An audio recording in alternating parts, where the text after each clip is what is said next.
저는 제가 이 돈의 유혹에 항상 강하다고 생각을 했습니다. 이게 자라서 받은 영향인 것 같기도 합니다. 주변에서 늘 돈만 있으면 추하게 행동하는 사람이 있기에 아무래도 돈에 대해서 더 거부감을 가지고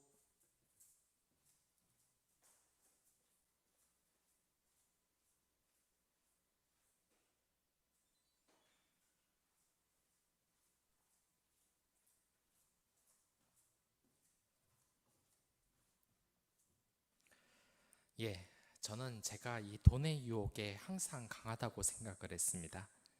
이게 자라나면서 받은 영향인 것 같기도 합니다. 주변에서 늘 돈만 있으면 취해도 행동해도 괜찮다고 하는 사람들이 있었기에 아무래도 돈에 대해서 더 거부감을 가졌던 것 같습니다. 그래서 저만큼은 유혹에서 쉽게 이길 수 있다고 생각이 든 것입니다.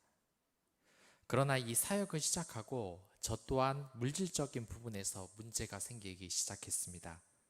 예전과 같은 이 씀씀이로는 사역을 감당할 수가 없었던 겁니다. 그래서 서서히 돈에 대한 궁핍함에 신경이 쏠리게 되는 것입니다. 어느 날 저는 이 사역을 마치고 돈을 받은 적이 있습니다. 간단한 사역을 하고 돈 20만 원을 받으니까 이게 막 순간적으로 마음이 치유되는 느낌이 들면서 굉장히 마음의 회복이 되는 겁니다. 돈 20만 원 때문에 이런 일이 생긴 겁니다. 전에는 이렇게 돈 20만 원을 쉽게 벌어본 적이 없었는데 아주 간단한 사용만 하고 돈 20만 원이 들어오니까 눈이 이렇게 돼버린 겁니다. 이게 위험 신호인 것 같기도 했습니다.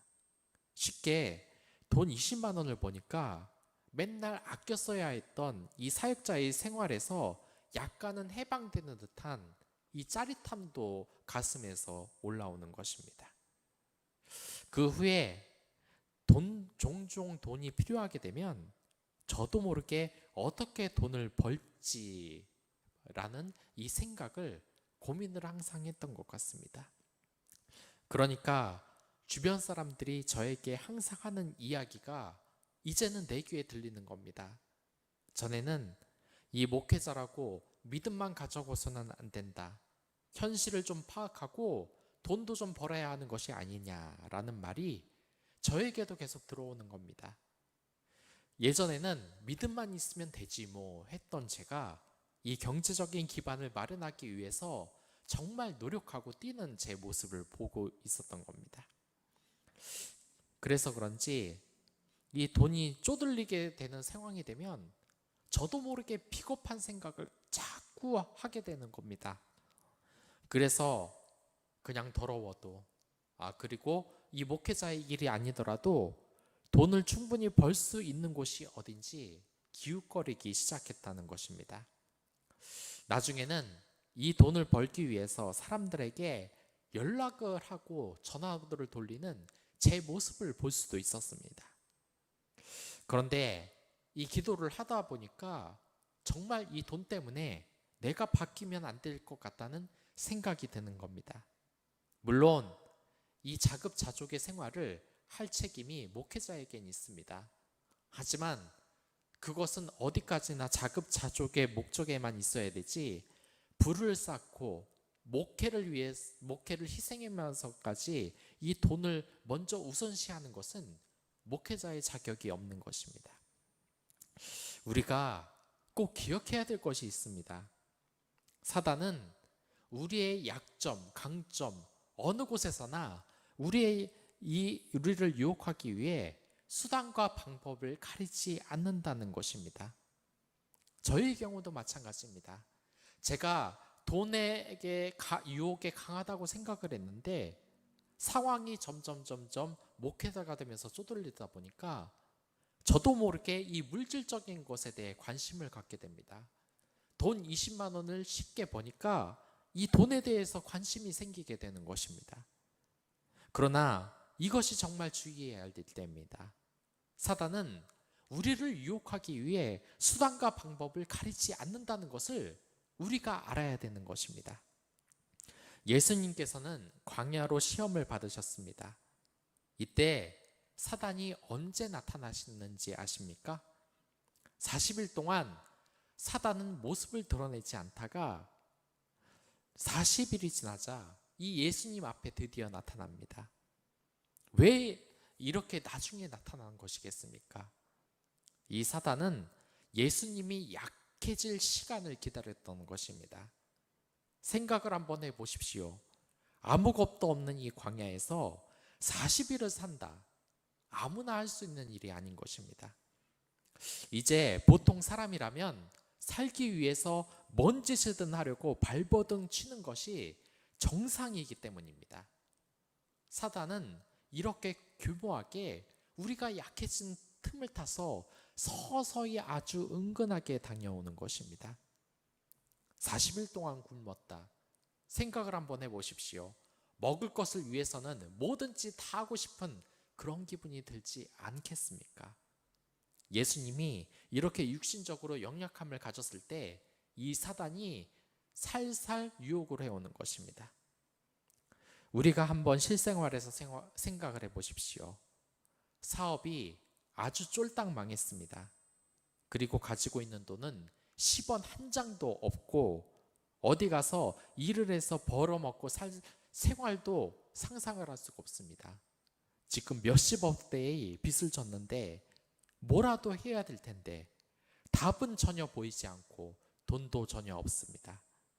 살기 위해서는 영혼이라도 팔 것 같은 이때에 사단은 우리에게 유혹을 하는 겁니다.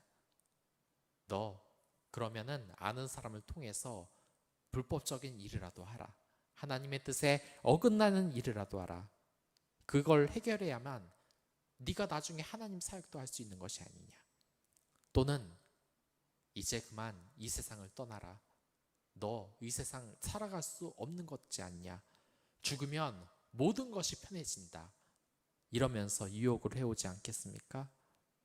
우리가 이 육신이 너무 연약하기 때문에 무인도에서 일주일을 굶어서 이 먹을 것을 위해서는 뭐든지 할 수 있을 것 같을 때 이 사단이 여러분을 유혹하기 시작하는 겁니다. 만약 제가 하나님께 연약한 나 자신을 고백하고 기도하지 않았다. 그랬다면 어떻게 됐겠습니까? 돈만 뒤쫓는 목회자가 됐을 겁니다. 제가 가지고 있는 이 악한 본성을 따라서 돈만 쫓는 목회자가 됐을 것입니다. 여러분들도 항상 기억하십시오. 이 악의 세력이라는 것은 결코 여러분들이 유혹을 이겨나가기 쉽게 다가오질 않습니다. 여러분들이 정말 물질적으로 간절할 때, 정말 이 목숨을 잃을 상황, 아주 간절한 상황에서 이 사단의 유혹이 오는 것입니다. 돈 문제 때문에 죽고 싶을 만큼 시련을 받고 또한 이때에 사단이 돈으로 유혹을 하는 것입니다. 목숨을 잃을 상황에 던져놓고 그 목숨을 구하고 싶으면 나에게 무릎을 꿇어라 하면서 사단이 다가오는 것입니다. 정말 거절하기 어렵게 이 유혹이 다가오는 것입니다. 최고의 격투가가 무엇이라고 생각합니까? 저는 이 격투기에 대해서 잘은 모르지만 아마 주짓수가 이 몇 년간 최고의 격투기로 떠오른 것 같습니다. 이 그레이시 가문이 자기보다 큰 체격을 가진 이 격투가들을 이 주짓수로 모조리 제압을 해버렸습니다. 이 그레이시 형제를 보면 체격이 정말 작습니다. 싸움에 대해서 어느 정도 상식이 있는 분은 아실 겁니다. 체급 차이가 나면은 이 싸움은 상대가 되질 않습니다. 체급이라는 게 싸움에 있어서 정말 중요한 것입니다. 그래서 체급별로 나눠서 스포츠 경기를 하는 것이 아니겠습니까? 패더급, 라이터급이 헤비급과 경기를 펼치는 건 이건 비겁한 것입니다. 헤비급은 그래서는 안 되는 것입니다. 이건 이기기가 불가능한 싸움이기 때문입니다. 그러나 이 주짓수를 보면은 정말 신체적인 여건이 아무리 불리하더라도 이길 수 있는 이 격투 기술을 펼칩니다.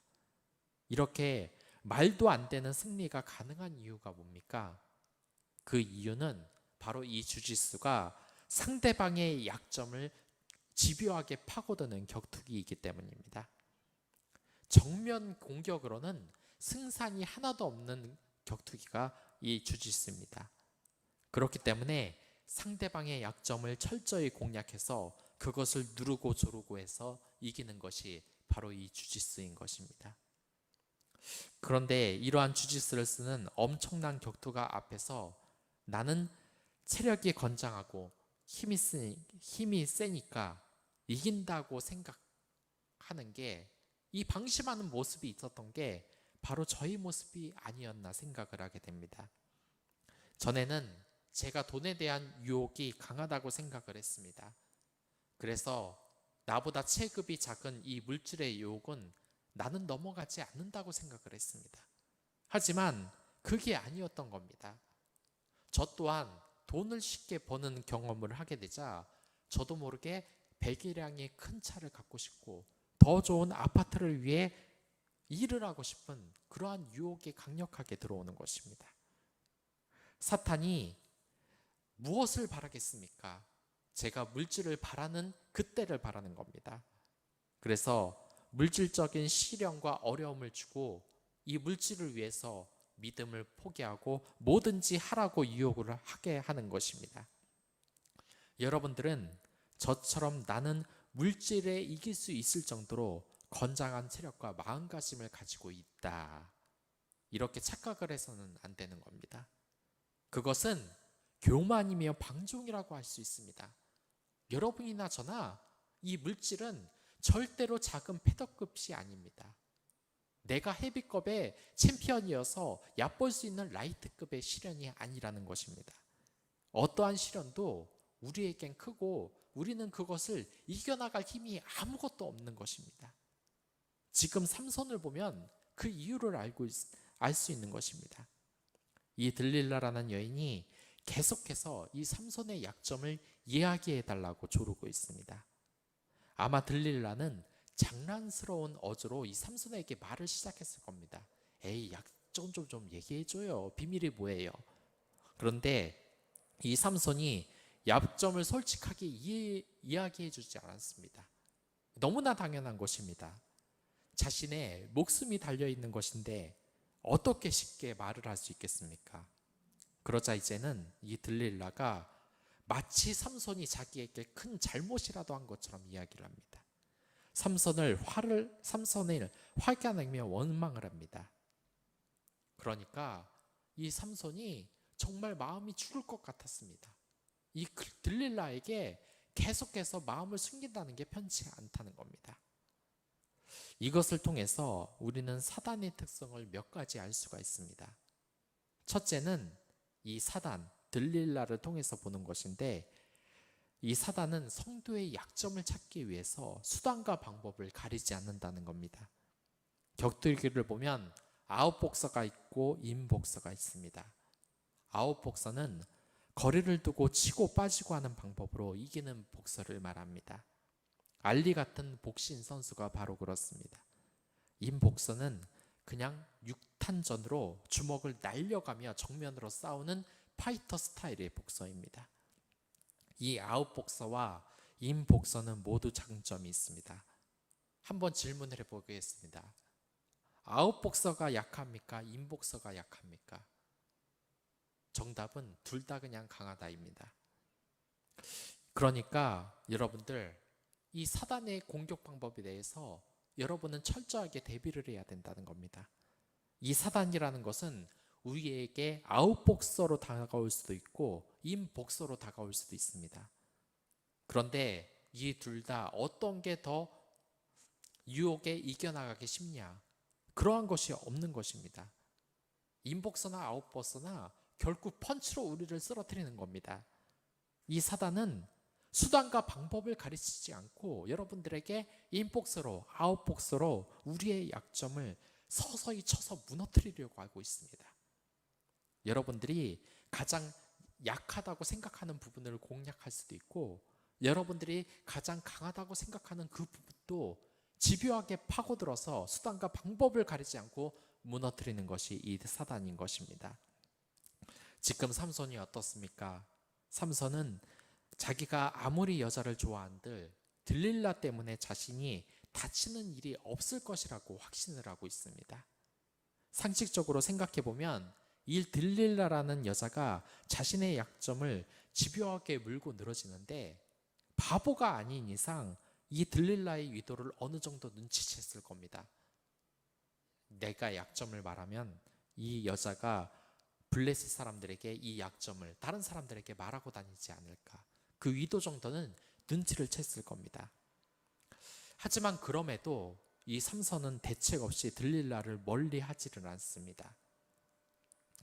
그래서 결국 이 들릴라의 요구 때문에 죽을 것처럼 번뇌를 하고 마는 것입니다. 그런 상황까지 몰리고 말하는 것입니다. 그래서 결국 자신의 머리카락이 잘리면은 힘을 못 쓴다고 이 사실을 블레셋에게 말하게 된 겁니다. 여러분들, 삼손이 이 사단이 우리의 약점을 알면 그때부터 이 사단은 우리를 정말 집요하게 파고듭니다.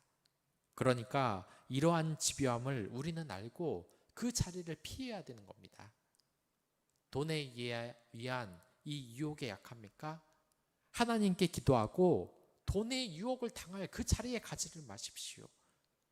고급 자동차 쳐다보지 마십시오.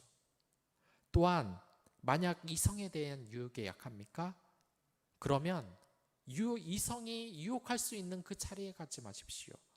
나를 집요하게 유혹하는 이성과 거리를 두십시오. 이성과 만날 수 있는 나이트나 그런 유흥의 자리를 피하십시오.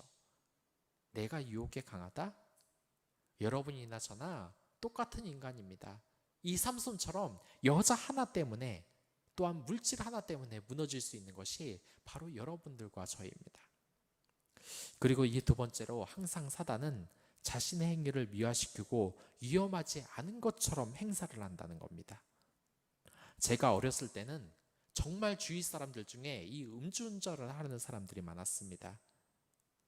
음주운전을 하는 사람이 정말 주위에 많아서 아무렇지 않게 이 농담식으로 면허가 취소됐다. 왜? 음주운전해서. 이러는 말이 정말 흔했습니다. 심지어 군부대에서 들은 이야기도 있습니다. 이 격오지 부대에서 부대 인원이 한 7명밖에 안 되는 산꼭대기에서 근무를 하고 있는데 몰래 술을 마시는 일이 있었다고 합니다. 그런데 술을 마시다가 뭐가 생각이 나겠습니까? 안주가 생각이 난 겁니다. 그래서 동네에 내려와서 치킨이라든지 안주거리를 사러 가기 위해서 가야 하는데 문제는 모두 술에 취했다는 겁니다. 그래서 몇몇 부대원이 안주는 됐다고 반대를 했다고 합니다. 하지만 이들이 뭐라고 했는지 아십니까? 한 잔밖에 안 마셨다. 나 지금 술 안 취했다. 그러면서 차를 끌고 밑에 가서 안주거리를 사오고 올라온 것입니다. 다행히 사고는 안 났지만 매번 이렇다면 어떻겠습니까? 아마 대형 사고로 그의 인생에 치명타가 생기는 것입니다. 이러한 생각이 우리나라 사람들에게 얼마나 많습니까? 나는 술에 안 취했다. 그러면서 음주운전을 하다가 사고가 나고 그것으로 인해서 인생을 마치는 사람들이 얼마나 많은 것입니까? 연예인들도 이러한 생각을 합니다. 뻔히 음주운전이 걸리면 사고가 나면 인생이 망가진다는 것을 아는데도 나 술에 안 취했다고 운전을 하는 것입니다. 사단의 유혹이 이러한 것입니다. 그깟 남들도 다 저지르는 비리, 에이 너도 괜찮아 그냥 한 번쯤 해봐. 그러다가 이 약점이 결국 여러분들을 옥죄게 되는 겁니다. 지금 많은 정치인들을 보십시오. 이들이 왜 감옥에 갔습니까? 과거에 남들도 다 한다는 그러한 비리를 저질렀기 때문입니다. 그게 옥죄게 되는 겁니다. 여러분들 악에서 멀어지십시오.